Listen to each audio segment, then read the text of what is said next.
This is Three Beards Media. Real talk, no filters, no scripts. From sports to culture, we say what others won't. Turn it up, lock in, because it all starts right now. Live from the AKC Andrew Downs Studios and powered by Revelton Distilling Company. If you want to know where the storm rolls next, you gotta read the clouds over old Midwest. Every yard, every basket, every mat that's worn. You learn to see the future by tracking the storm. We're tracking the storm, watching it form. From Jack Trice's courage to the heroes yet born. Hilton lights shining like lightning in the night. Jack Trice way, glowing in the stadium lights. From the sweat in the barn to the roar in the stands. Every Cyclone story's written in the land. Yeah, the path gets clearer with each legend swarm. We're keeping eyes on tomorrow by tracking the storm. Dwayne Crutchfield, pounding turf like rain. Big 8 Saturdays, driving through the pain. 2 years, rushing past 1,000 on the ground. Made the whole conference feel that thunder sound. Then Troy Davis hit the hole like a flash. Back to back, 2,000 turn records into ash. Heisman nights, but win or lose that day. The Cyclone in his chest never blew away. Seneca rolled out, crowd holding its breath. The run cut like lightning through Texas Red West 112. Well, talk about a perfect show to have a pinch hitter, right? Ken Anderson, my normal co-host today, wasn't able to join us tonight. He had some other things he had to take care of. So Chris Shipley, the producer and owner and everything for the media, Three Beards Media, has stepped in and said, I'll produce and co-host. He probably knows what he's doing. Yeah, you called the JV, and I'm not even sure that's JV. I'm fairly unathletic, so I'm just going to sit back and bask in the glow of these guys. Yeah, man. Well, I tell you, this show is near and dear to me. Being a huge baseball fan and going to a lot of ball games, and then watching Chris Zima pitch and watch Jon Heath and becoming a neighbor with Jon Heath down the road, and then I don't know if Mike made it on yet or not, and then just tracking everything with baseball and what's going on, and then the ultimate dropping of the sport in 2001, and Mark Hanrahan and Rob Conway have been nice enough to join us today, kind of on short notice, but just kind of go around the room. Chris, let's start with you. Kind of introduce yourself, and then we'll go to the next.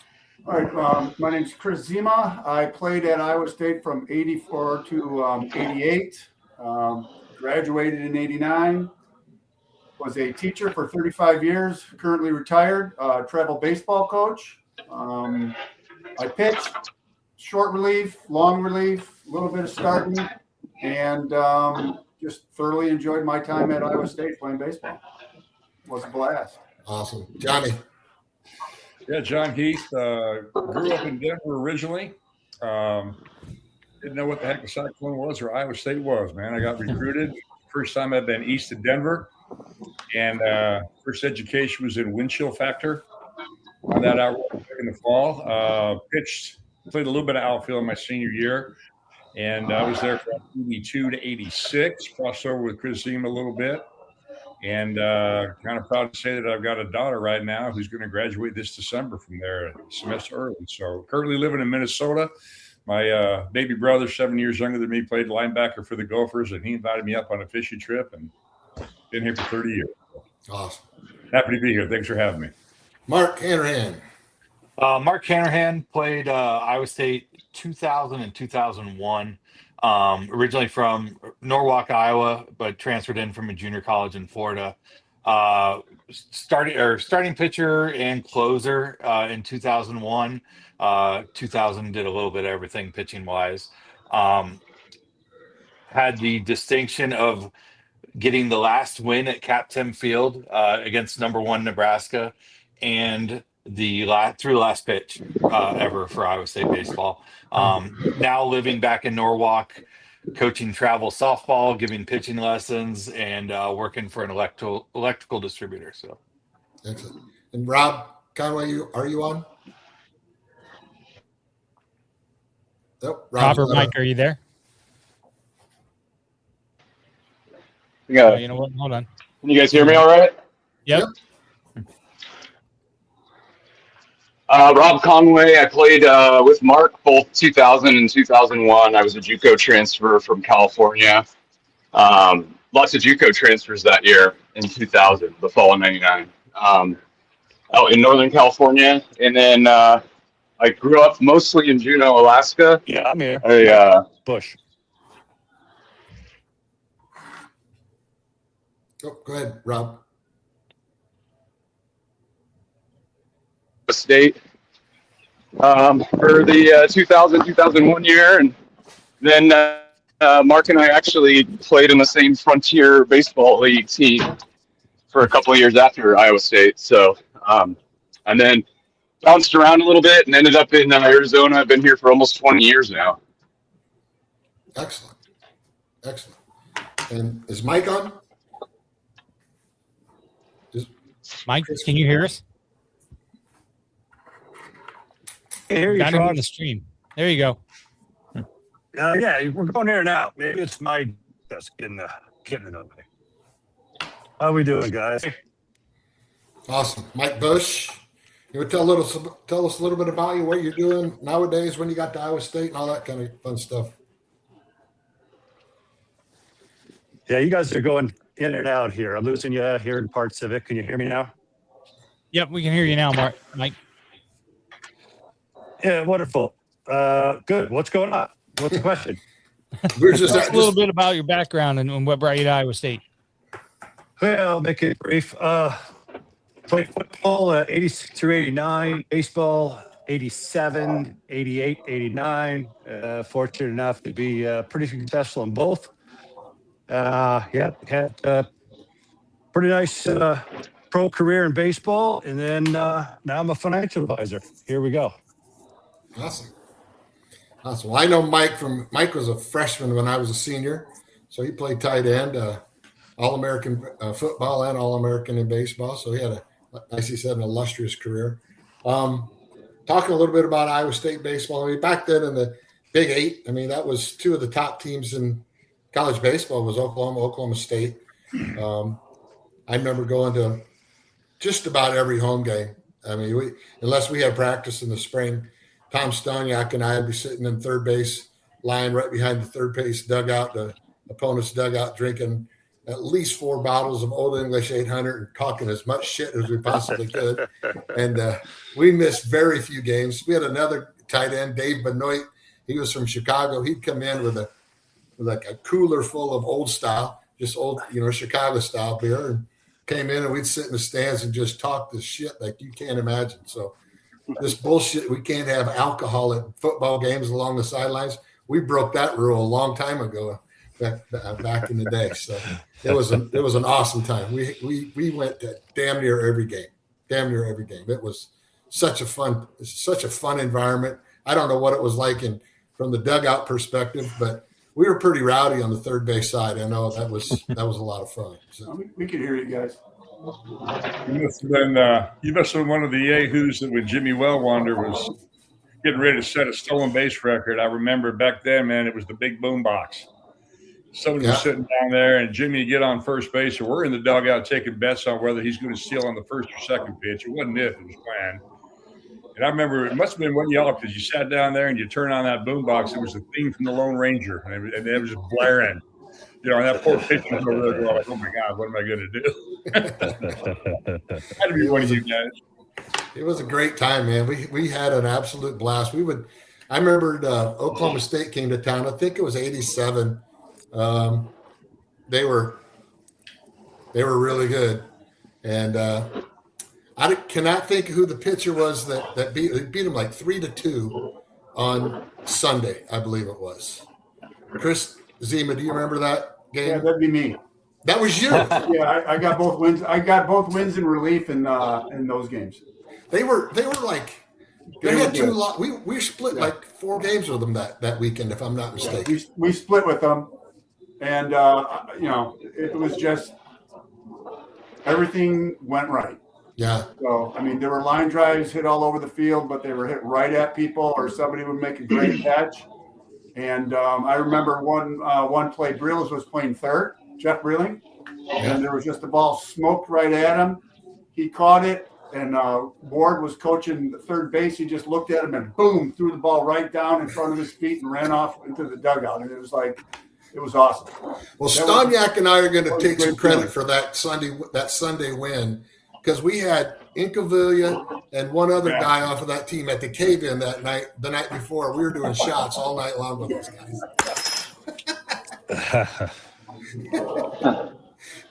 We had some fun, man. That was some good times. Go a little bit. Talk about some of the guys that played on the teams. I know at the time that, there was a lot of guys that went to the major leagues out of Iowa State, and we weren't top of the line, but we had a lot of guys play Major League Baseball coming off of those teams in the middle 80s. And we're going to get to you guys in the 2000s here in just a minute. But the biggest one I remember is Mike Myers. Right.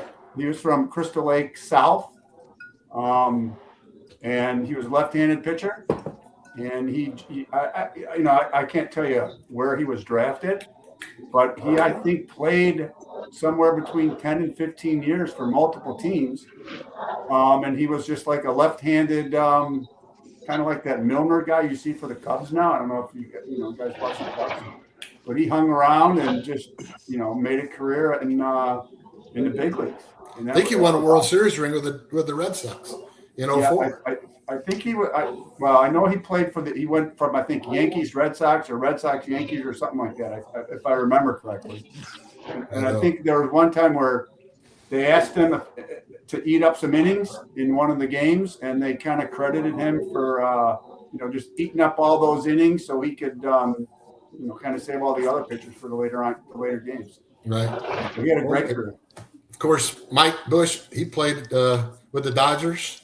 Played in was in the coaching ranks in Major League Baseball and professional baseball until 2010. Is that right, Mike? Yeah, it's true, Keith. Getting back to Mike, he was a solid pitcher in college, man. He just got it done no matter what day he went out there. And for him to persevere and get that lengthy of a MLB career was fantastic. And for him to change his style and go to a Kenta Colby from the left side and have that success. And I tell you what, as a hitter, we hate that. That ball's not supposed to come from that pitch point, that release point, right? But he did a wonderful job, had a great career. And, fantastic. Congratulations to Mike Myers. That's awesome. That was kind of you. You made that transition from a three-quarter guy to a down-under guy. Yeah, I did that. That was, you want to hear funny stories? Funny stories. Yeah. We were doing the Iowa State baseball camp, and I was just putzing around down in the bullpen during, in between sessions, and Mark Halverson just became our pitching coach, and I was just, putzing around throwing sidearm, and he's like, "Get on the mound and do that." And I'm like, "Okay." And he goes, "You're going to be our closer next year." And I'm like, "All right." And that kind of started my closing for about a year and a half. And then Heidi took over, and I went to long relief. Nice. Yeah. So that was the sidearm stuff, man. Just do what you can to get on the field. Right. There's the history of Iowa State baseball was solid. It adds a lot of great players. A lot of guys that made a career out of it. Look at you guys that have done what you've done. Mark, you talked into a little bit at the beginning about doing some stuff in baseball. What are you doing like right now? Again, you're doing some pitching things. So I coach a travel softball team, and then I also work with the facility here in Norwalk, where I give some lessons and work with pitchers, young pitchers, and then some high school and college pitchers as well. So that's great. And Rob, you've got a pretty successful real estate business down in Arizona. Is that correct? Yeah. I have a little brokerage down here. I've been doing it now for 15 years. I have 5 kids, no baseball players. So I don't know how that happened. They all got introduced to it, but no one took to it, which is fine. It's, but yeah, so I was just talking with someone yesterday who has 3 kids. 2 are in college playing baseball, and one's just went on a recruiting trip to Long Beach State. And they're like, "You got to get back into coaching. These guys, there's not enough guys who know what they're doing." I was like, you know what? Maybe when my 7-year-old is 16 and driving and not around anymore, I'll get back in it because I do miss it. I watch a ton of baseball. I have a handful of buddies still in the big league coaching ranks right now. So I do miss it.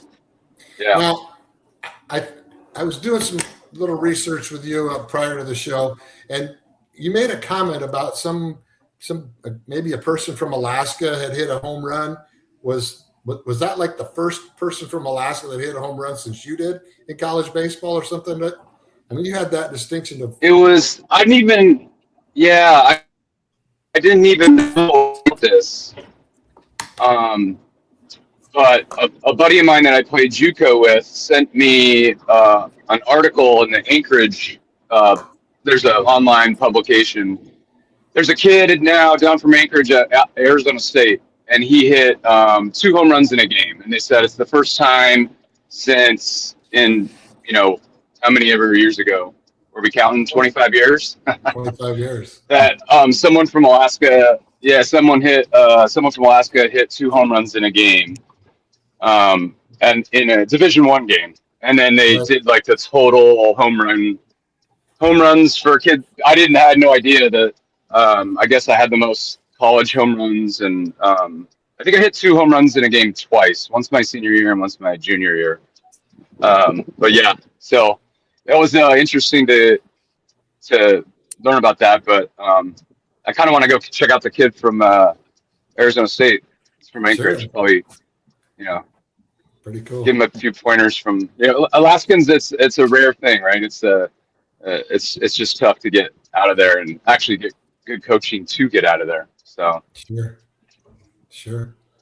Question for you guys. I'm going to start with you, Mark. All right. And then I'm going to go to Rob. And then I'm going to go back to the more experienced guys. How's that? When did you find out that Iowa State made the decision to drop baseball? So we had just played number 10 Oklahoma State, and we had taken 2 out of 3 from them. Nearly swept them. We were on a hot streak, playing really well. And Monday morning, first thing in the morning, we all had voicemails that said, meet at the Jacobson building at like noon or 11 o'clock. If you have class, skip it. So at that time, my first thought was we all went and partied pretty hard after beating Oklahoma State. Like somebody must have gotten in trouble, and they want to ream our asses about it, and so that was my first thought. And then just to kind of, as we filtered in there, it kind of hit that this is probably bigger than that. So we walk in, and Bruce Vanderbilt, who was the AD at the time, just kind of was just pretty quick to the point and just said, we're cutting baseball and men's swimming. It's a budget deficit. There's nothing you can do about it. So it was pretty quick and short. At the time we're like, well, can we raise money, do anything? He's like, no, it's too late. Leading up to that, they had just given Larry Eustace a big contract extension, just given McCarney a big contract extension. They just paid like $400,000 to send a band to the bowl game. So I knew that the budget was pretty tight at that time. And we are getting $15 of meal money on the road. So I knew the budget was pretty tight, but I didn't really expect that to happen, especially after just beating Oklahoma State. We're on a hot streak. We got Iowa the next day. So it was pretty shocking there. Rob, what was yeah, Mark. What was the vibe of the team like at that time? That had to be, just devastating to you guys.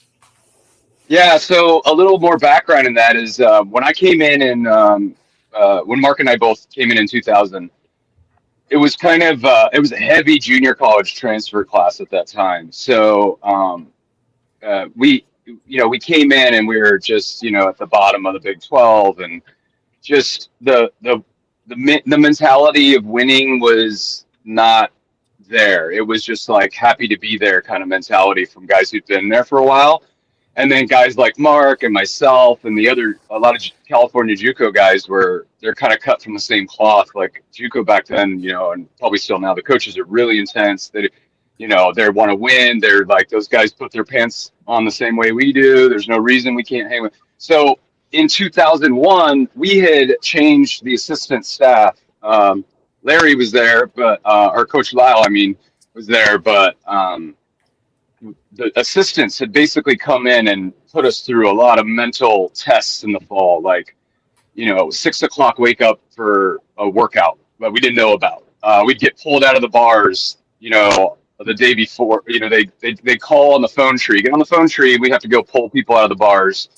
I was never there, Sure. but to wake up the next morning and go through some crazy workout, because one of the guys loved Dan Gable, so he was like all about the mental. But they were trying to put us in a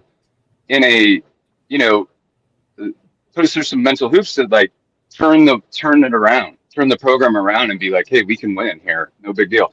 So that's the frustrating part too, is that we had started to win and on the road and put on, we were in every game, we weren't just, there and be happy to be there. So, but yeah, it was kind of a shock, we were seniors. So I really felt for the guys who were there that, were sophomores or juniors, and they kind of had to go get scrambling to find a place.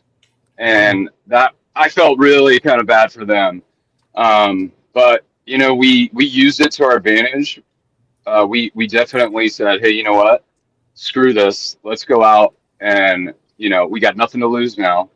Let's go beat up some people. And we did. Like, I think, Mark, we beat, we took 2 out of 3 against Nebraska, and they were number 1 in the nation.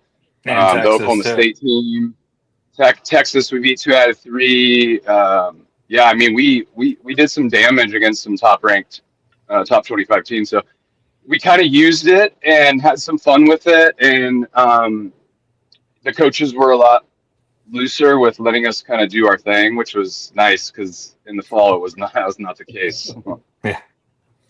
It's pretty wild. Like, we take 2 out of 3 from Texas, and, all of our underclassmen are getting recruited as this is going on. So we take 2 out of 3 from Texas, and the Texas coach is talking to our number 1 starter right after the game, and come here next year. And he ends up going there, wins the College World Series with them the next year. So, yeah, the transfer portal before the transfer portal. Yeah. Yeah, we had our shortstop went to Tech. Which I think TJ Bond, he's got a World Series ring with the Phillies. He went to, I think, Bellevue, Nebraska, because he didn't go to school. he didn't have the grades.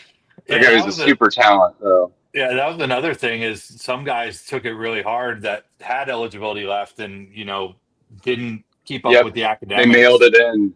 They totally mailed it in. Yeah. So they were up against the wall there too. So.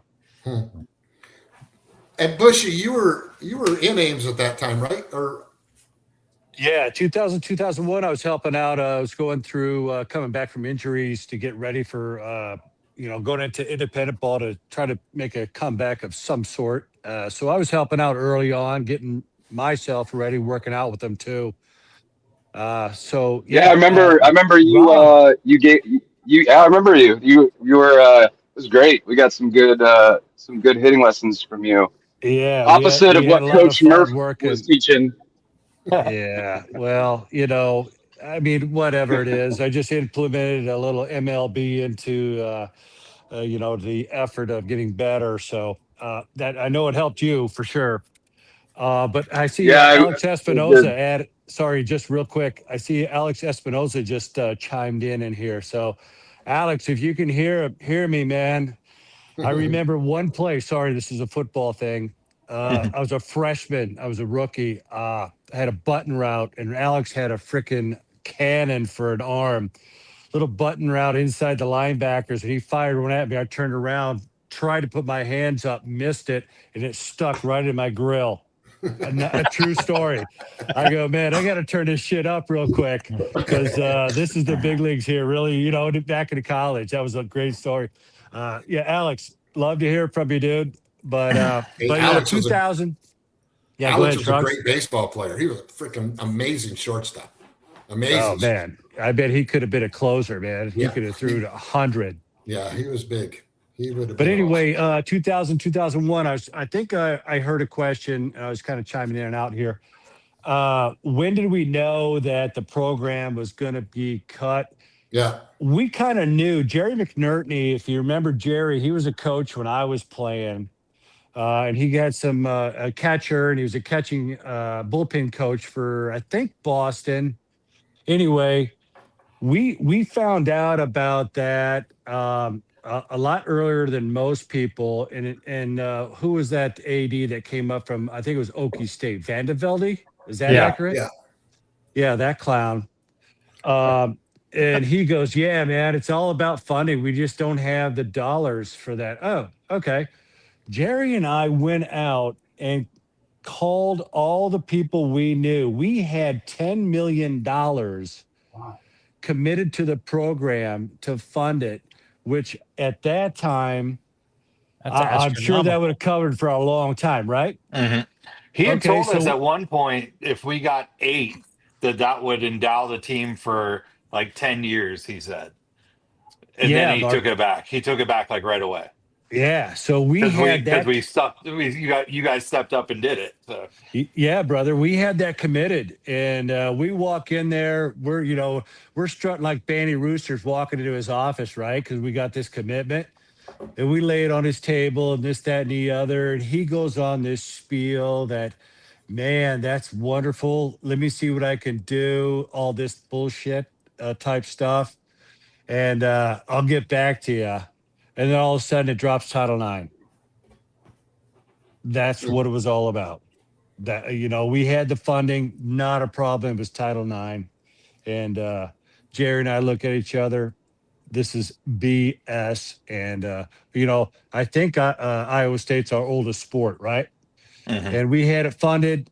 I mean, baseball's baseball. How can you drop baseball? That doesn't make any sense. I think Colorado and Iowa State's the only 2 teams, right, at the time without baseball. But yeah, it's a bunch of bullshit. We had it covered. And it's kind of funny because in the meeting he said that Title IX was not an issue because I know at the time Iowa State was like 58% male.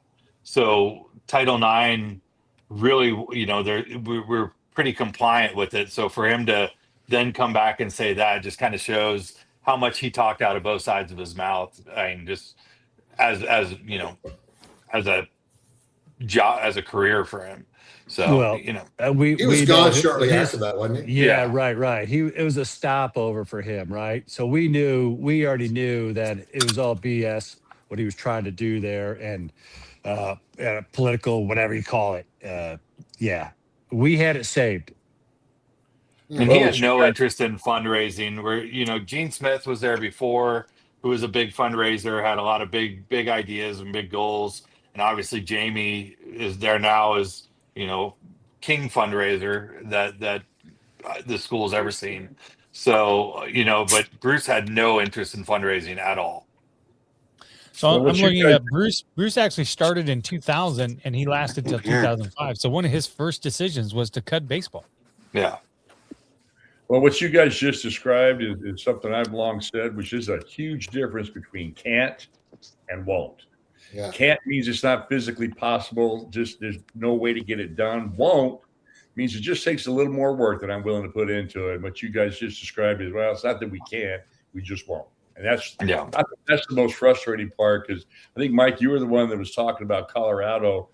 Coming from Colorado, playing high school ball there, if I'm not mistaken, it was my senior year of high school when they dropped it, because Bobby Mancuso, if I remember correctly, was at CU.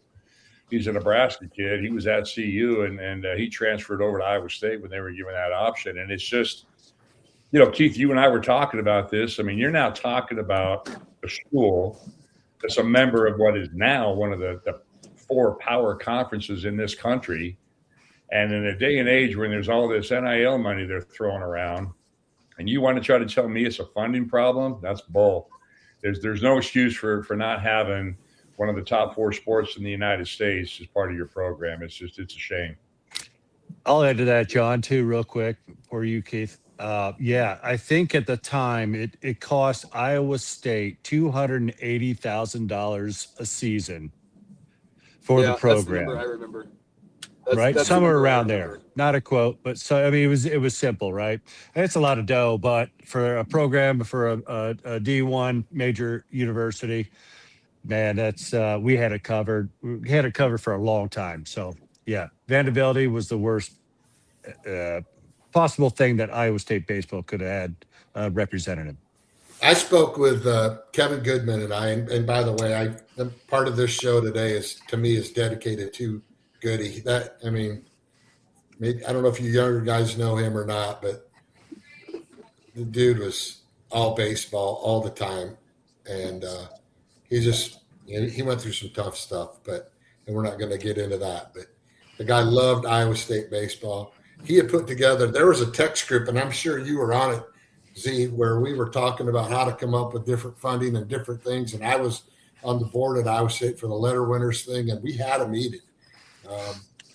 And I'm pretty sure Mike, you were talking about 10 million. This is, 15 years later, there was $25 million out there, and we were basically told you'd need $100 million just to get baseball going again, because you got to upgrade all the facilities. Plus you got to bring on a ladies sport of equal numbers and all this other stuff. And to your point, John, it wasn't that we couldn't do it. It's just that they didn't want to. I always tell people in my business, I can get this to China tomorrow if I want to. It's just that people didn't want to, and it's a shame, because you're right, Mike.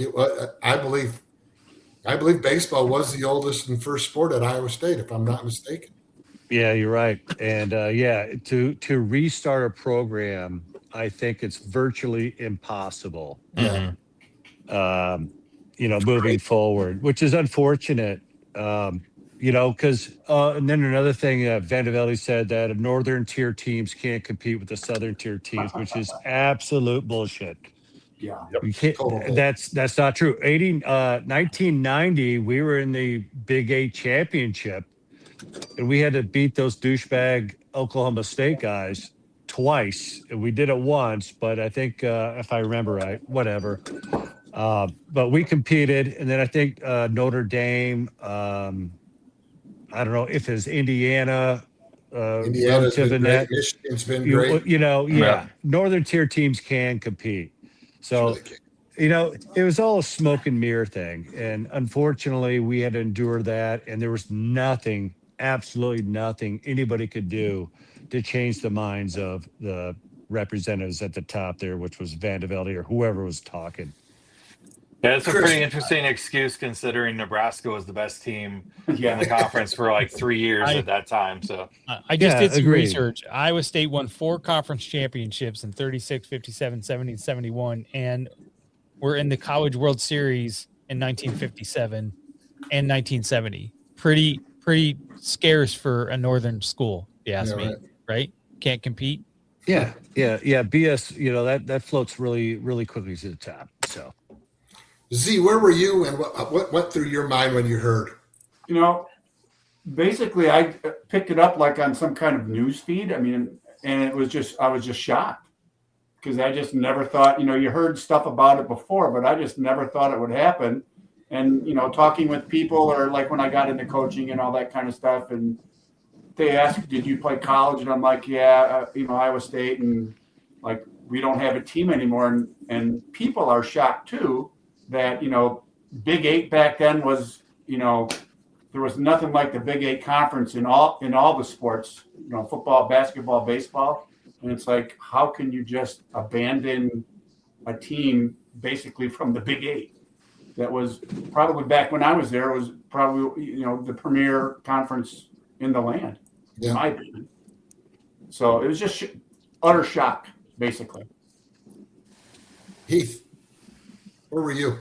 Well, it's interesting because, like I said, growing up in Denver and then I lived in Arizona for a few years, and I was so far away that logistically it was difficult to make it back for alumni weekend. And I finally moved up here to the Twin Cities, and I'd gone down. I want to say it was in the late '90s, and I'm like, hey, it's a 3.5 hour shot down the road. And at the time, Bobby Randall was still there with Lyle Smith, and so I'm heading down to alumni weekend, and all of a sudden Bobby's gone.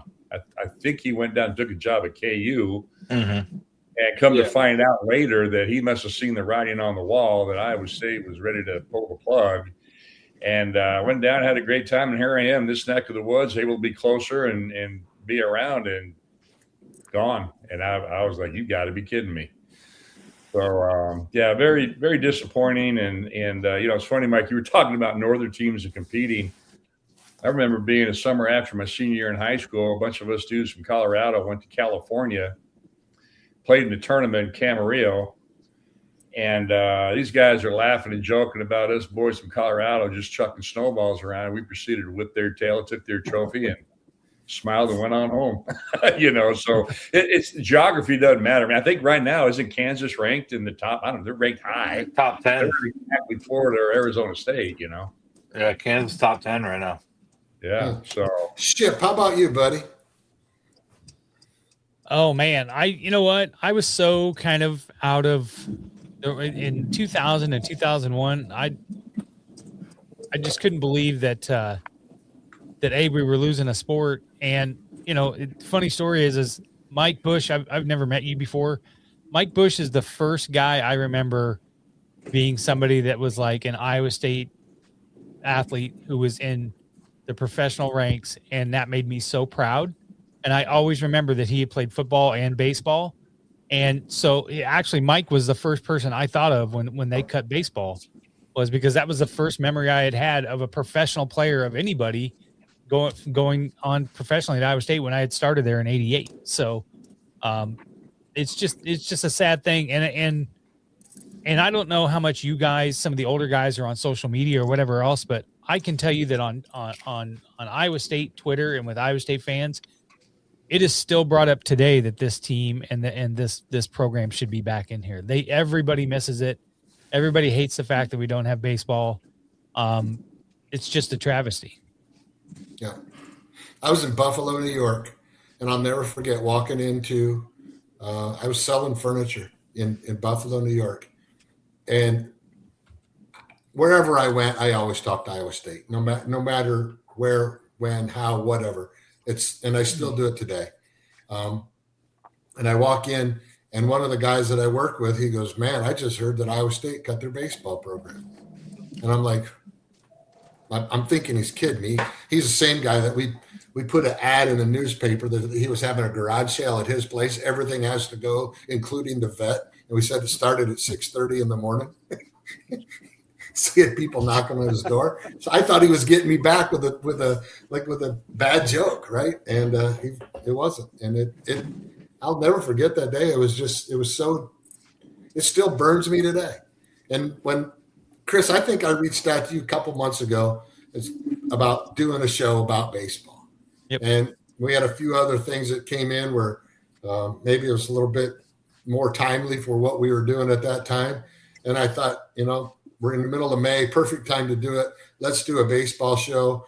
And then I looked at the date. When did we, 17th, looked at the date of the last game was the 18th. I go, holy shit, this is the 25th anniversary of the last season. And it just, I'm sorry for you guys.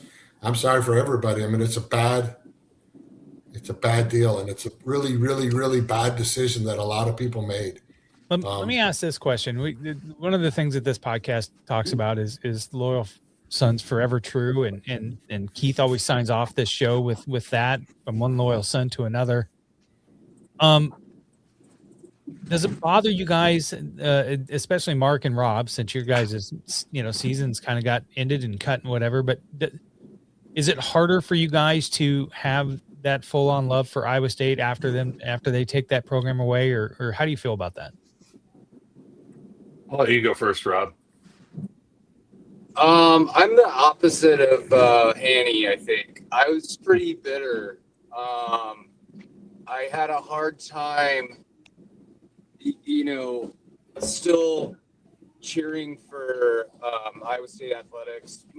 Mostly there, like shortly after. I kind of just cut ties, because it was like it felt like I was, betrayed, I guess, of that, having to be able to go back and support and do the alumni things and all that good stuff that comes with, having played, in the Big 12 and at Iowa State.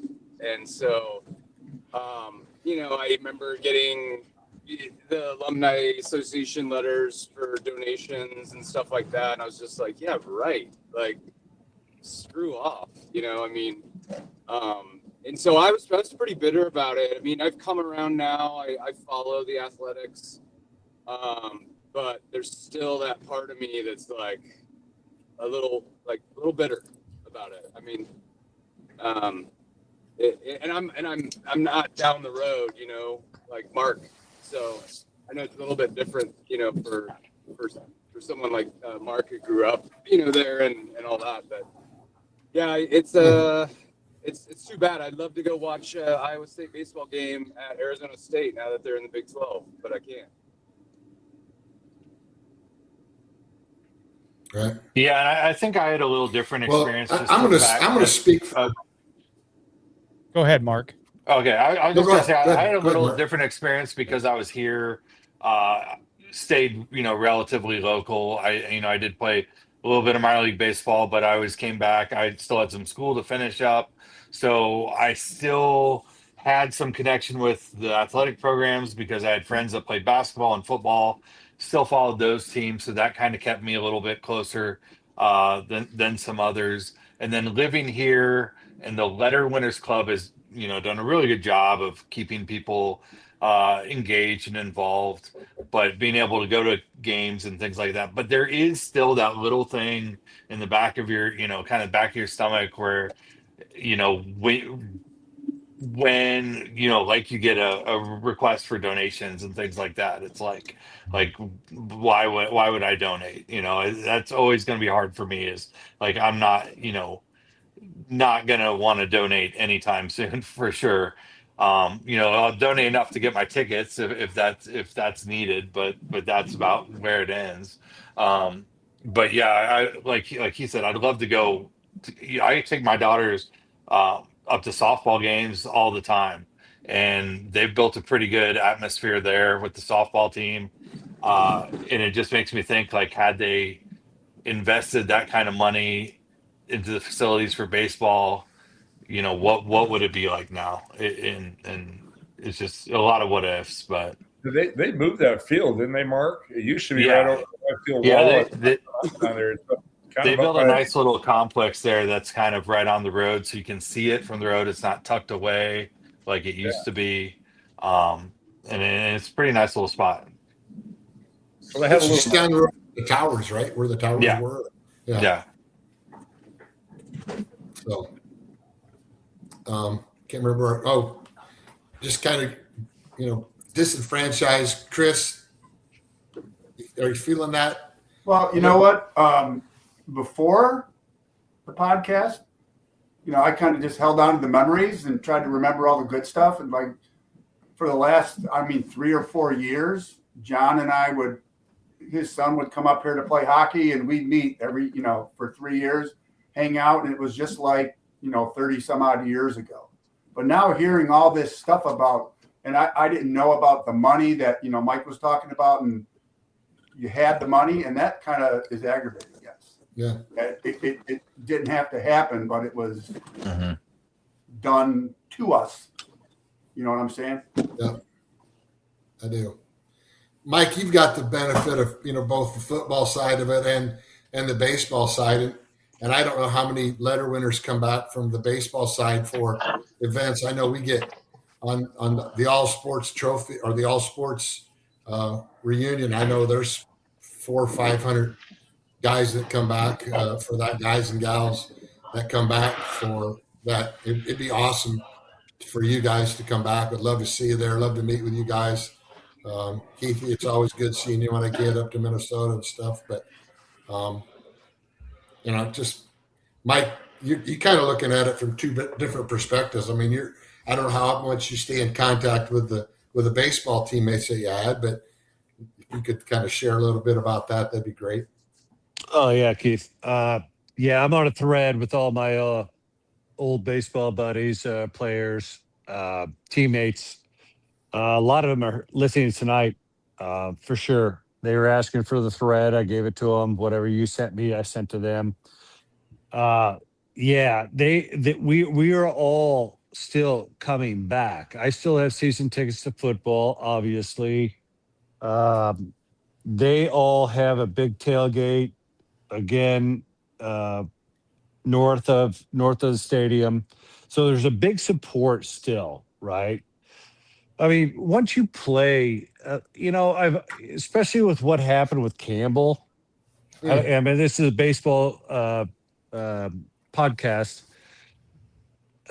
When he left, if he left because of he didn't have control of NIL money, which I am a big non-believer in. I don't like it. If you do give money, give everybody the same money, fine. I kid around. Yeah, where's our reparations, right? From back then, right? I always like to ask the question to you guys, like, what would you make in this year's, and what would you make in NIL? Like we have another podcast with Marcus Pfizer, and I always go, what do you think your NIL would be right now? Right. So, so there's still, Keith, big support on the baseball side from the thread I'm in. And that's from, 87, which I was absolutely horrible baseball player at 87. And then I didn't play 88 to go, new coach come in. I want to be a starting tight end type deal. That worked out wonderful. And then I didn't want to go through spring drills because they were bullshit. So I went back to baseball, talked to Randall. It worked out wonderful, hit 400 or whatever it was. And then, so that was fun. Keith, you'll agree. Spring drills were bullshit. It's just a smash mouth. Anyway, I came out of two spring drills on number one tight end because number 1, 2, 3, and 4 decided not to take part. So you know what I mean? Anyway, it worked out wonderful. The formula for me was great, type of deal, whatever. Wonderful support. The baseball guys, I could name off probably the whole starting staff, roster, in 1990, going into that wonderful, championship, contest. But they're still great supporters. They're tailgating. They're there. I'm kind of, what do I do? Football tailgate, baseball tailgate. I try to break it up and go over there, but football, it was just a little bit different for me because you left your blood and guts on the field. It's more military style, right? Mm-hmm. So you give up a lot of yourself for the team, and then memory wise, it's just a little bit different, but man, there were some fun times we had in baseball. I'm not kidding you. But I'm not going to say it on this podcast for sure. Well, actually, Mike, that's going to be my next question, but we're going to take a break. We're going to get a word from our sponsors. And then what I thought I would do, if it's all right, Keith, is I want to ask a question as a fan perspective, somebody, as I said before, who has no athletic ability whatsoever. So I watch the games.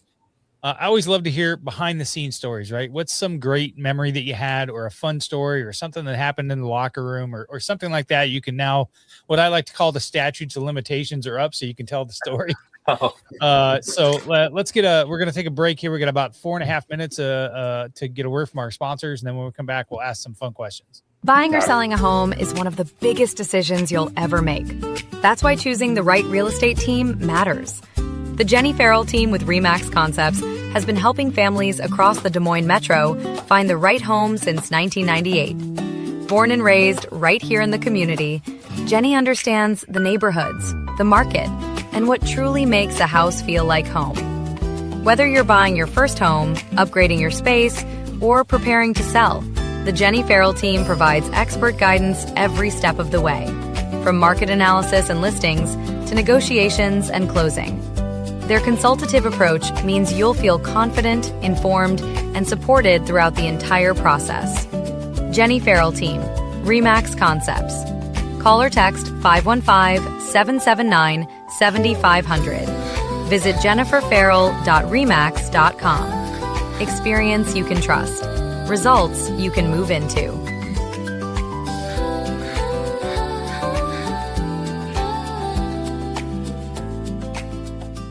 In the heart of Des Moines, one name stands above the rest. Step inside, where tradition still matters. Warm, familiar, unmistakably Iowa, where every guest is welcomed like family. Service that's personal and never rushed. Fresh starts made daily. Iowa beef, hand-seasoned. Guided by fire, built on flavor. Served with pride. A bar as bold as the menu. Featuring the old-fashioned we're known for. A place that stays with you long after the night ends. Iowa Beef Steakhouse, 1201 East Euclid Avenue, Des Moines. Steak, done right.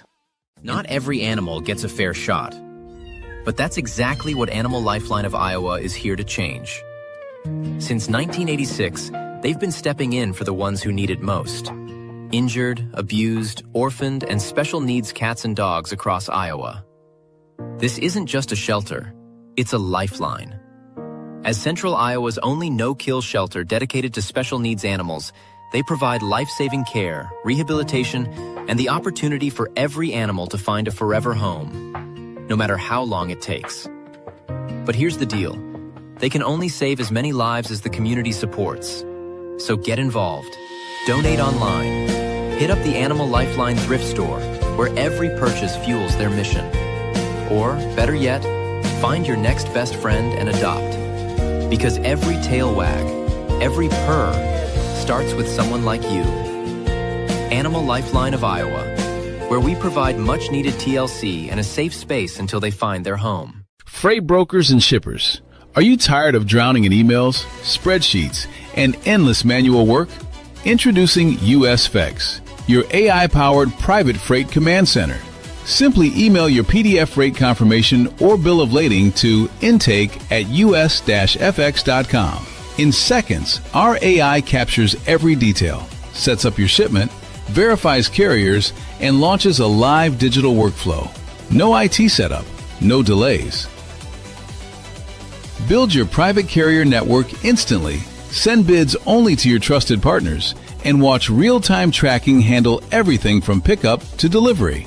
Cut the friction, boost your margins, scale with ease. USFX, the smarter way to move freight. Visit us-fex.com today and get your free demo. Start transforming your operation. Let's be honest, pizza is something almost every family enjoys. You're already grabbing one at the store, so why not choose the best tasting pizza that also supports a cause we all care about? That was the challenge behind We Will Pizza. Create the ultimate frozen pizza for Cyclone fans. Big flavor, bold toppings, and options for everyone, including gluten-free choices that don't sacrifice taste. And if you haven't tried it yet, the real MVP? The breakfast pizza. Perfect for early kickoffs, tailgates, or watch parties when Hilton Magic or Jack Trice Energy is calling. Every bite helps benefit Iowa State student athletes, so your game day spread does more than just taste amazing. It gives back. We Will Pizza. Made for Cyclone fans, built for tailgates, and ready whenever you are. We will, you will. Cyclones will.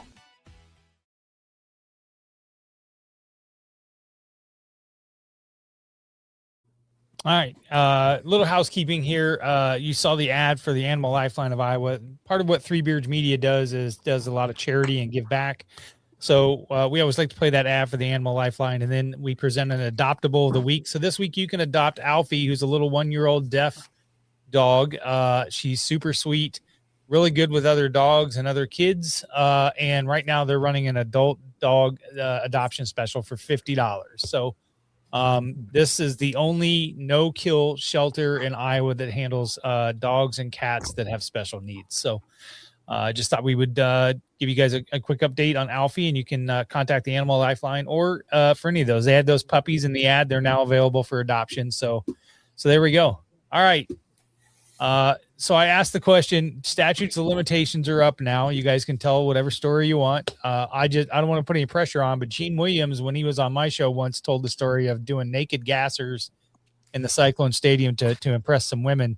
So that's the bar. The bar is set there for you guys. So I just threw up in my mouth on that one. First of all, I don't want to see Gene Williams doing naked anything.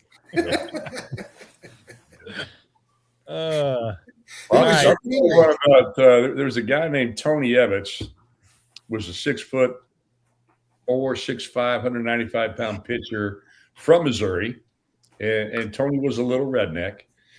And Tony had a way of chirping guys brutally. And I remember one time we were at a Cap Tim Field at home, and it was a non-conference game. And there was a guy in particular who was carrying a little extra weight. And Tony was hitting him with all the fat jokes, man. He says, hey, one player to a uniform. How about you take the cheeseburgers out your back pocket? He was on this guy like a bad rash, so bad that from right field, instead of throwing the ball between innings back to his guy in the first base dugout, he fired the thing into our dugout at Tony. He was just not having it anymore. So now you fast forward a little bit later to where we're down at Missouri, Tony's home state. And again, most hostile environment I ever played in. And we're in the third base dugout. And he'd been running his mouth all day, and the head coach is in the third base box. And one of their kids hits a ball in the gap, tries to stretch it into a double, gets blown up by about 10 feet. And Tony yells out, and he says, hey, man, way to have your head in the game. And this coach, hand to God, without batting an eye, he turned around, looked right at Tony, said, if I had a head like yours, I'd get it circumcised. And I'm telling you, man, that's the best line I ever heard in my life. I looked at Tony like, and he said, yep, I'm done. That was classic. I never forgot that one. You guys, I tell you, the one thing I missed about the baseball side of things is there's a lot of downtime in between pitches, in between other things going on, and in the dugout. The amount of chatter that goes on in the dugout and the shit that baseball players come up with is second to none. Maybe hockey players might be in that same arena, but you talked about one guy that talks some shit. What was some of your other folks that you ran into, or some of the other players that you ran into that you might have done some things that, as Chris says, the statute of limitations are over with? So college baseball is pretty notorious for their passing the time and rain delays. Yeah. And we had a rain delay at Nebraska. This would have been junior year. And we're just kind of goofing around. It was a long rain delay. And one of the funniest things that kind of happened in that is they had a left-handed pitcher named Brandon Penas, Penas. Oh, God. And they said, like, made up a sign or something. And it said, he comes up to the top of the dugout, turns around and says, like, take a look at our 6-foot penis. And they were like, and then, so we had a guy on our team named Charlie Bigwood. They were like, that's nothing. We got a 6'6" Bigwood. So that was just on the field type stuff. That's a pretty kind of funny story that went on. But there's so many good funny stories. I mean, another one of my favorite, like, somewhat on the field stories involves Rob. Rob got tossed from a game after the game had already ended, and we're already in our locker room because the umpires happened to be walking by our locker room door at the time. Yeah, no, I got to tell that story because that one came in my. I didn't know you could get thrown out of a game the night before the game. So this is we're at Oklahoma State. We're at Oklahoma State, and we're in a tight game. Mike Lesh, who played, I think, in the Reds organization for a little bit, or Reds or Indians, one of them, and he was getting squeezed at the end of the game, big time. Like I'm at third base, going, I'm asking our catcher as loud as possible, like, where is that missing? And he's telling me back, he's like, it's not missing. And we're having this conversation. And I look back at the third base coach and I go, man, your buddy is fucking us right now. We are getting fucked right here in front of everybody. And they're going crazy. They are like, it's a bad scene. So we go up in the top of the ninth, we take the lead back. Then in the bottom of the ninth, they walk the bases loaded on, again, getting squeezed. And I'm about to lose it. I am like about to lose my mind. And then their catcher hits a walk-off grand slam. And I'm like, I've never been so hot in my life on the baseball field. So we go in, and at Oklahoma State, the visiting dugout and the clubhouse is behind the dugout, and then the umpire's clubhouse is behind that. So we're going in, we're walking in the tunnel, and I want a piece of these guys. I'm barking at them the whole time, and just I'm doing what the managers should have been doing, but they didn't see it that way. So I'm in there, and I told them, basically that they're scared of Coach Holiday. You guys you're pussies, and everything I could say to them. And I'm just hammering them. And then I pop in our clubhouse, and Joe Urban, our first baseman's in there, and it's just me and him.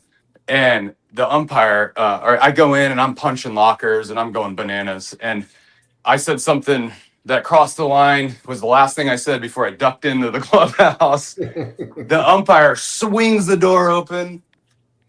He sees that I'm the only person in there, and he swings it open, and Urban is behind the door. He can't see Urban. Hold on. He can't see Urban. And so he looks at me and says, 1-5, that's it. You're done. You're not playing tomorrow. Blah, blah, blah, blah. And then so right as he's leaving, Urban goes, tuck your ears, you fucking rabbit. He tells him to tuck his ears. And then he goes, that's it. 15's done tomorrow. He's not even coming to the park. Don't even bring him. They didn't allow me to go to the field the next day. And then, so I'm at our hotel watching playoff hockey, listening to the game on the radio, and my replacement gets tossed in the second inning for drawing a line in the dirt on a bad call. So he's ejected right away. And I'm sitting there just dying laughing. But that was an interesting one. Never knew. I think I set a record there. He got kicked out the day before a game. That's yes. Awesome. Yeah. Didn't know it was possible. Spencer said, "I'll make sure you get on the show." I've got I have a ton of those kinds of stories. We have one where we went out in Texas Tech, and we walked into a house party, and I'm probably going to get muted here in a second, but we had to hold on. Nonsense right now. Hold on. I'll let someone else take the wheel here. All right, so we're down in Missouri, and John said that is a pretty ruckus crowd, and it is. And Halvey, who was our pitching coach, was standing like right on the corner of the dugout, and the first base umpire had made some really shitty calls. So I don't know, Neil Pint and I were just sitting there, and they had like a dugout that went pretty down, down far. So Neil's just sitting there like on the top of the dugout. I'm behind him with two fungos going up and down. And Neil's just going, hey, just ragging at the umpire. And every time he turned, before he turned around, I'd pull him down. And for some reason, he thought Halverson was doing it. So that went on 2, 3, 4 times. And finally, he just turned around at Halverson and he goes, if I hear another word, you're out of here. And Halvey's just like looking like, I ain't saying anything. So Halverson's like looking like, who's doing it? And Neil and I were just like, yeah, it's not us. So we just kind of, sat there and let him take the blame for it. So that was our chirping story. Were you at Florida the year that LC took infield? No. Okay, so we were down in Florida. Well, first of all, Florida had one of those fences in left field that kind of went out and then up a hill a little bit. And I think it was Bob Corbin was out in left field at the time. And there's three dudes, and all you see from the chest up is these guys just brutally ripping on Bobby for like 6 innings. And we're going like, what in the hell is going on? Next thing you know, when the game's, these guys leave, towards the end of the game, and they're out there, they're wheeling out. These guys are paraplegics in a damn wheelchair, all three of them. And they were just trash talking Bobby, and they're sitting upstairs. But that game, for some reason, we were short a catcher, and I don't know why. And so LC jumps in. Now, if I'm not mistaken, I don't know if he had Tommy John surgery, but I know he had surgery on his elbow back when he played for the Dodgers. And this dude jumps in, and I hand to God, it was the smoothest infield I've ever seen out of a catcher. And he's throwing BBs around the ball field. And those of us that are not taking IO are just sitting back, jaws dropped, like, you have got to be kidding me. It was one of the most unbelievable things I'd ever seen. He was probably in his mid to late 30s. And it was just like, hell, he could have suited up for us. If we'd just got to not had to check his birth certificate, we could have used him that day. He put on a couple hitting exhibitions in practice once. He had BR was throwing BP, and he just wasn't happy with how BP was going during practice. And he was like, how can you guys not hit the ball over there? So BR was throwing BP, and in mid-flight of the ball, he'd yell out where to hit it and just boof, down the right field line, boom, down the left field line, boom, up the middle. Hit the gap, and it was just like he had some skills. Mm-hmm. He's kind of a dude. Yep.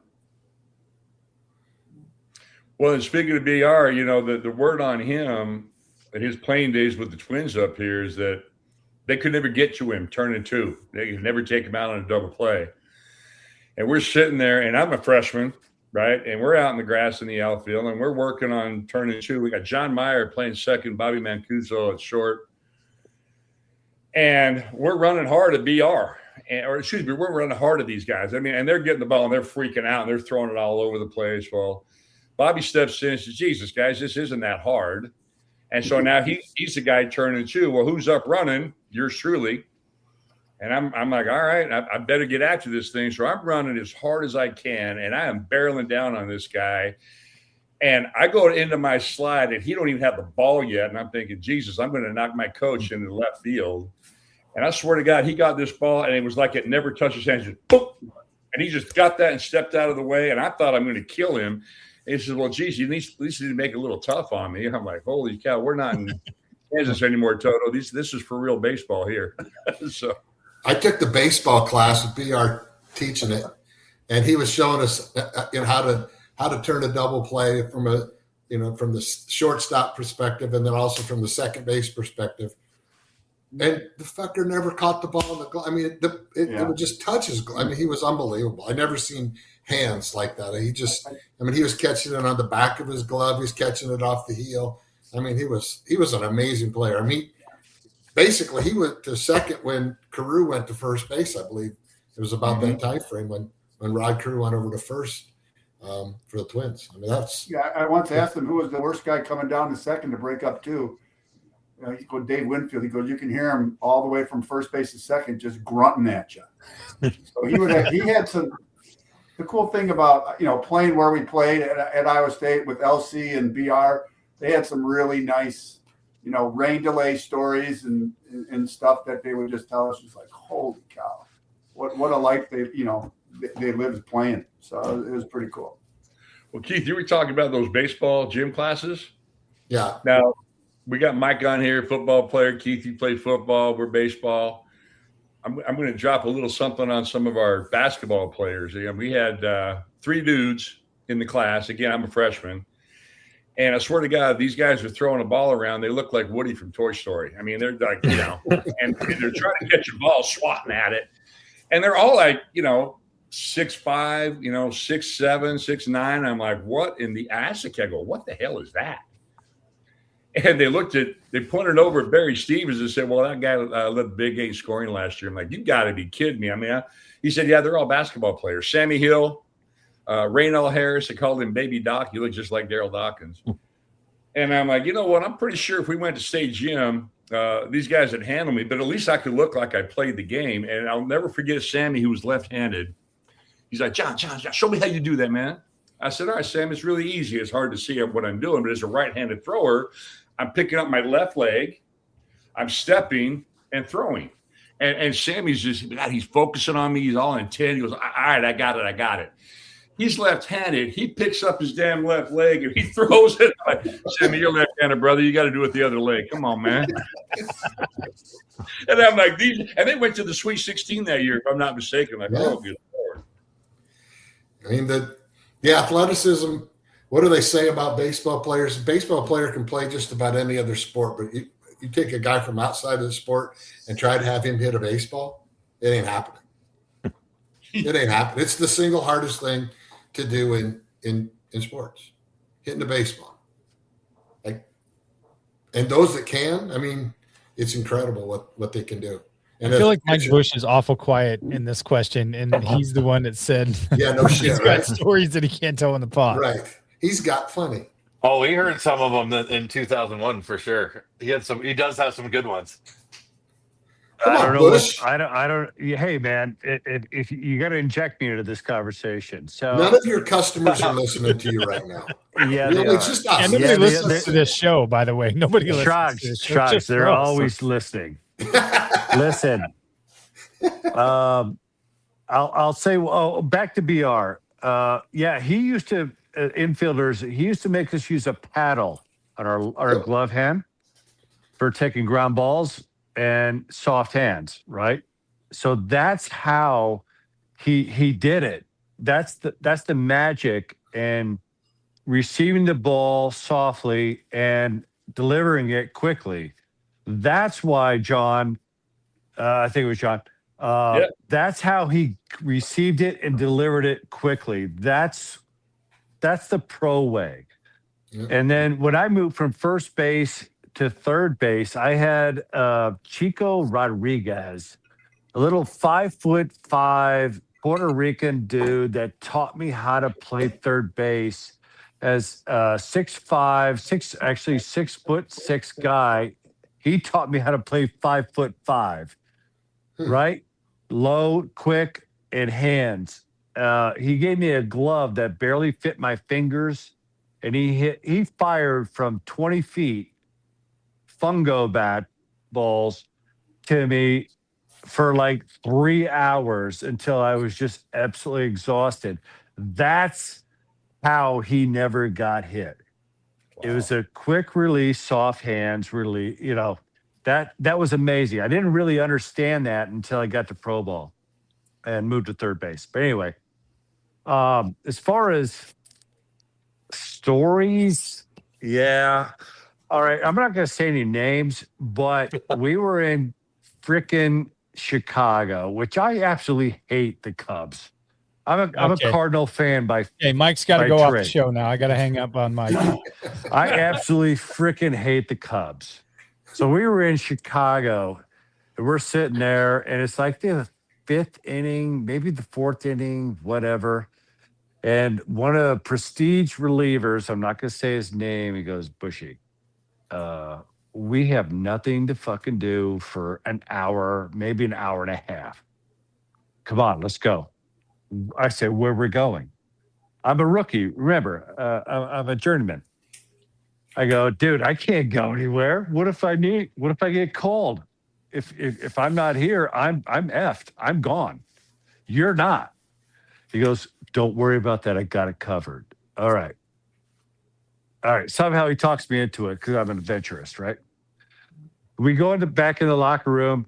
He's got these dresses on, or dresses not on, but so we throw on these dresses real quick, a couple of wigs. We go down these corridors. We get in a golf cart or whatever, go up, go out. We go outside. We go up to the, I think it's the right embankment or whatever, outside, up into the bleachers up outside of the stadium that's looking onto the all the rooftops. Yeah. So we go up there dressed as women. Well, you know, we have wigs on and dresses. He goes, I go, well, what are we fucking doing? What is this even about? Because we can. Oh, and if we get caught, well, that's excitement. We don't want to get caught. Let's just do it. So we go up there, we just mingle around, and we're up there in the bleachers, and we're not drinking beer or anything like that, but we're just swilling around. And wouldn't you know it, that there's one, so I was probably 25, 26, 27, whatever age at that time. And there's just one old man that's attracted to the reliever. And he starts hitting on him. And and my buddies just go along with it and all this other bullshit. I go, I'm a rookie, journeyman, whatever.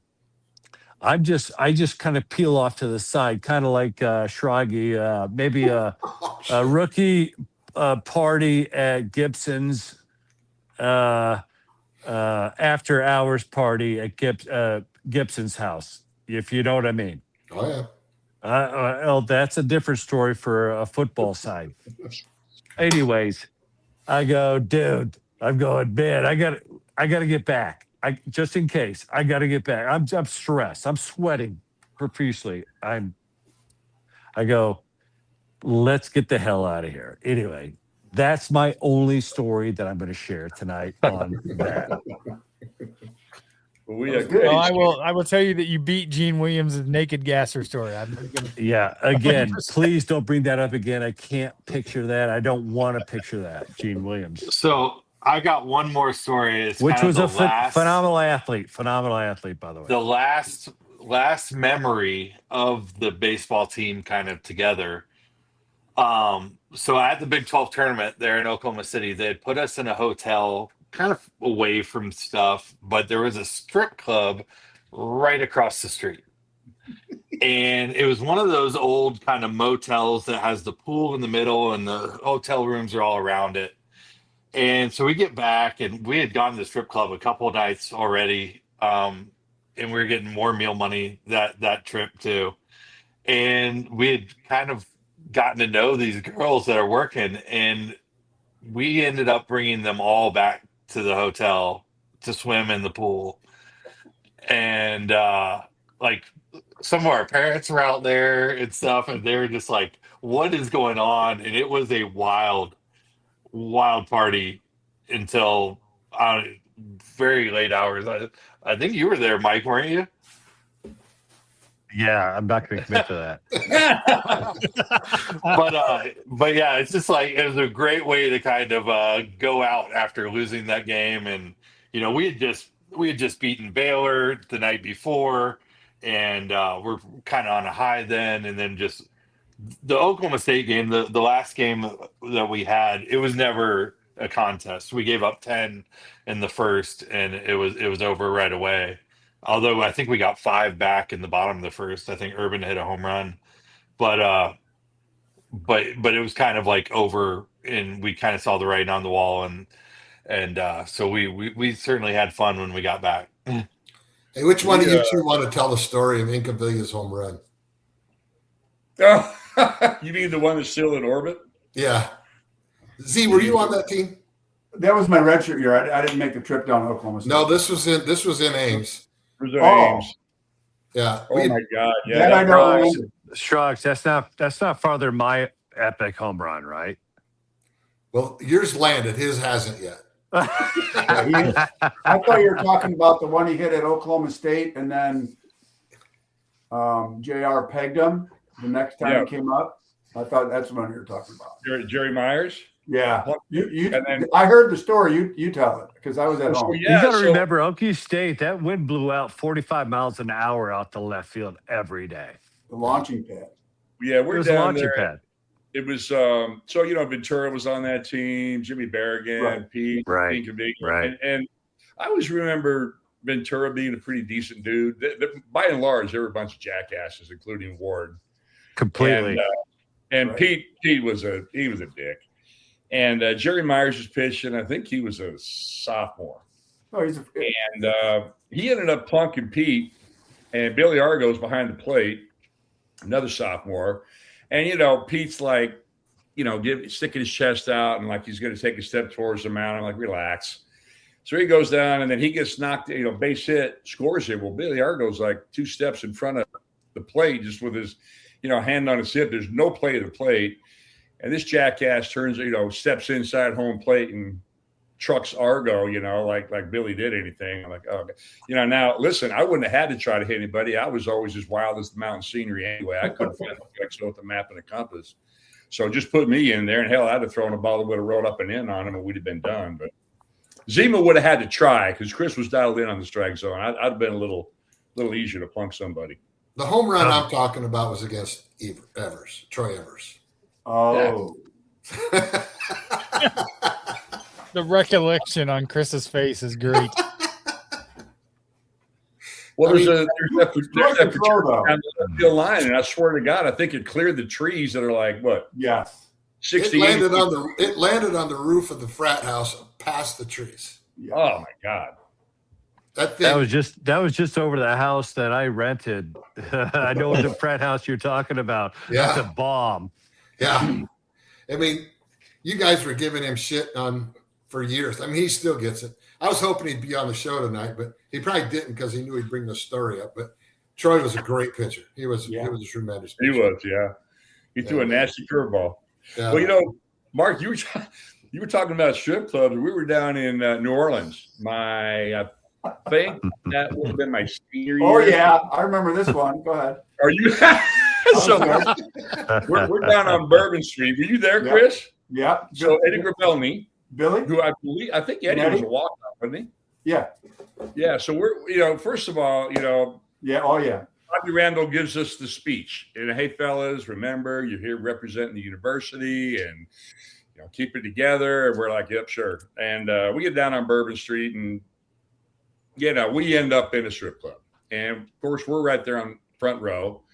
And we're college dudes, man. We ain't got money. We're not throwing money around. And this girl comes walking out. And God bless her sweetheart, man. She is trying her best to be as seductive, as sexy as she could be. And as I remember, Z, her thighs looked like somebody hit her with a bag of nickels repeatedly. I mean, it wasn't good. Wasn't pretty. And she's sitting there rolling around. Also, she rolls up in front of Ed. She says, if you're not going to tip, why don't you just leave? And without missing a beat, Eddie says, I'll give you a tip. How about you lose 30 pounds? Oh, my God. She got up, hit the drink in his face, grabbed her clothes, stormed off the stage. And I'm like, shit, here we go. We're all going to jail. We're done. Scholarships are gone. And the manager comes running out, and he's apologizing. He wants to buy us all fresh drinks. I'm like, nope, let's go. We're out. But, yeah, that was kind of a – I mean, God, yeah, I'll give you that, right? However, Mark, we did not take him back to the hotel and the pool. That I will tell you. That's pretty – that's next level. I guess a comical story. We get off the bus in New Orleans, and Halverson goes, pitchers, put your government issues on and go off for a job. And that was the yellow or the gold. And remember the maroon shorts, and you kind of stuck out like a sore thumb because they were very bright. So we're running, and we're just running. We're out, 20 minutes or so into our jog. We just hear, woo, woo, cop car. And we're like, what the hell did we do? He's like, hey, you guys are going the wrong way. Turn around and get out of here. Because, you got 12, 6'4", 6'5", 6'6" white guys running into the wrong part of town. So he's like, get out of here. You're going into the 9th ward. We were going into the wrong ward. That's for sure. Yeah. Well, I'll tell you what, I think we had a stopwatch. We were supposed to run a half hour out and a half hour back. Right. And I think we made it about 25 minutes like, yeah, we're out. Yeah. We had no clue. I think Fagner got hit crossing traffic right out of the gate. We're right downtown. I'm like, Jesus, that wasn't a great move by Halverson, but, nope. You can get a lot of trouble out there, that's for sure. Somehow we survive. Hey, Keith, I want to say one thing, too, before we wrap here. Because I can. You mentioned Goody, and I just want to give a shout out to Goody and the Goodman family. I always refer to Goody as the needle and thread that stitched us together, at least that group from the 80s, right? Mm-hmm.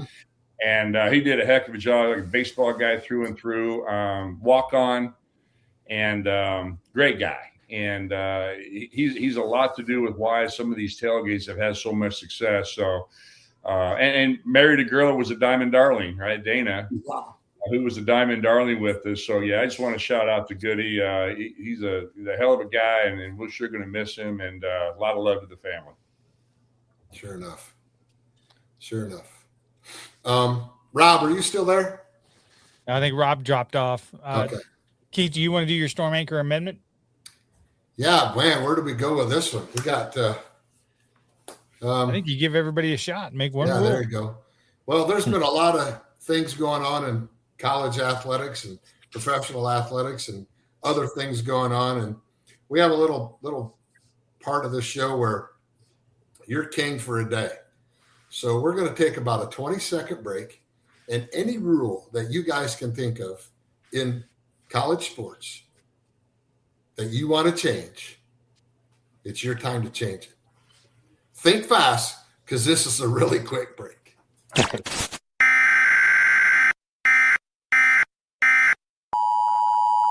This is the Storm Anchor Amendment, where our guest steps behind the podium and makes one rule change to reshape college sports. No limits, no red tape, just their decree. Heath, you're the senior statesman of the group. You get to go first. Well, I tell you what, I think somebody might have been Mike. Somebody talked about NIL. And I think if it were me, I'm all for doing some revenue sharing with these guys. But to me, this is like pro sports without a salary cap and a contract. And I think I'd go back and I'd certainly revisit that thing and put some fences around that. There you go. Mr. Zima? Being an educator, I'd say, pick a school, make sure you want to stay there and get your education. And none of this just flying all over the place. So I guess it bumps in with the they can transfer out anywhere they want every year, whatever the case is. But these guys need to have something to do when their college days are over. Hear you. Mike Busch. Yeah, NIL, I love the money. Pay everybody the same. As far as the transfer portal, one time, put it back the way it was. That's the thing. This is BS. Universities pay a lot of money to invest in recruiting. Keep it that way. There's no way that amateur sports should be as profitable as it is. You have a chance to earn money after that. Keep it the way it was. That's right. Mark? I think this, when it comes to NIL stuff, the one thing that I would just like to see is more transparency. I think there's so much kind of gray area in people not telling what the actual numbers are. I think if there was transparency, you'd see that a lot of programs aren't spending what you think they are, and then some other programs are spending more than you think they are. And then I think it would level it just by knowing what all everybody else is doing. So, Chris, I'm going to put you on the spot, Mr. Shipley. You've gotten by me this for the last 4 months, and you've never changed one rule once at all. So you never have an opinion, and you're very soft-spoken about almost. Yeah, you bet. I'm going to give you a chance to, share the stage. I think for me, from a fan's perspective, I think there's a happy medium there with the transfer portal. I think you should be able to transfer one time. I think that outside of a coaching change, you're committing to that school. I realize that kids commit to a coach or whatever, but you're committing to that school. And some of these guys that have jumped from school to school to school. And one thing that I've learned by producing this show, and one thing that I'm appreciative of when it comes to this show is I've learned what you guys talk about when you talk about adversity and being in these situations that you were where you weren't getting playing time and you maybe got a terrible coaching change, Keith, in your aspect. And kids nowadays would just up and leave and move to the next opportunity instead of understanding that sometimes that's not how life works. And you got to work your way through it and you got to fight your way through it. And then when you get to that other side, after you fought so hard, how much better and what kind of life lessons you've learned. And I think kids are missing out on that right now. They're not, it's too easy to just make a change. So for me, I think, you can transfer once. Listen, maybe you made a bad decision, or maybe something isn't right, or you're homesick, or whatever. Make a change there, but just changing just to change. That kid that quit the football team this spring because the coach had something to say in public about how he had to work harder, and he just up and quit. Like, what are we doing here? You can't. That kid's never going to succeed in life if there's going to be an easy out every time. And we've talked about it a number of times. My concern for those kids is they're going to be kids without a home. These kids that 25 guys that left and went to Penn State, how many of them are in their last year? How can you do that? I don't understand how you can leave your teammates. I mean, I was not a good football player, but I was a good teammate. And I was. Yeah, Keith, you were a good football player, or else you would have been there. Always there for the team. But that was a whole different story, and that's a whole different storyline about what happened in our football program. Yeah. And I am very disappointed with Pollard and the Campbell situation. That's a whole different conversation. Yeah. And we've had a little bit we're going to get into it as we get at another maybe slower time during the summer. We're definitely going to hit on that. But include me. Not you're in. You're in. We might even talk about it at the Letter Winners. We're going to do a live show at the Letter Winners golf outing at June 25th. And Bushy, you'll definitely be in the tent with us at that time. Love it. So, and, guys, we're kind of coming to the close here. Baseball was always very near and dear to me. It was my favorite sport to play. And I didn't get the opportunity to play it at Iowa State because of the coaching changes and such. I always had a good relationship with a lot of the guys on the baseball team and the football team. And I was also a bartender at the bar. So a lot of the guys came to my end of the bar. I served up a lot of drinks.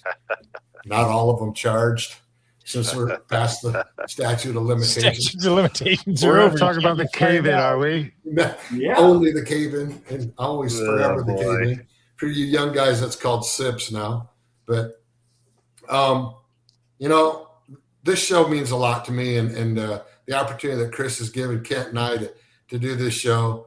That our fight song is "Loyal Sons Forever True," and I always end the show this way: from this loyal son to all you guys. I really appreciate you guys. Good times. Thank you. Thanks for having us. Yeah, thanks for having us. Appreciate you guys.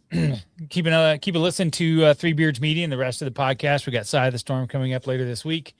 And with that, Keith, from this loyal son to you guys and your loyal sons, appreciate it. Have a great night. Thank you. We're tracking the storm, watching it form from crush fields, grind to trophies, 2K storms, Seneca spinning through the rain and roar, turning third and long to forevermore. From Jack's I will to the Campbell years, we build up hope out of heartbreaking tears. Yeah, the line holds strong and the fate's reborn. We're keeping eyes on tomorrow by tracking the storm. Here comes Johnny, your fist up in the air. Tonight's show theme and that Hilton stare. Took a quiet Coliseum, turned it into a spare. With top 25 giants learn to fear this well. Hilton magic swirling like a cyclone wind. We're nine on the pivot, made the rafters spin. Step back, jumper, drive down the lane. 2,000 points of handcraft.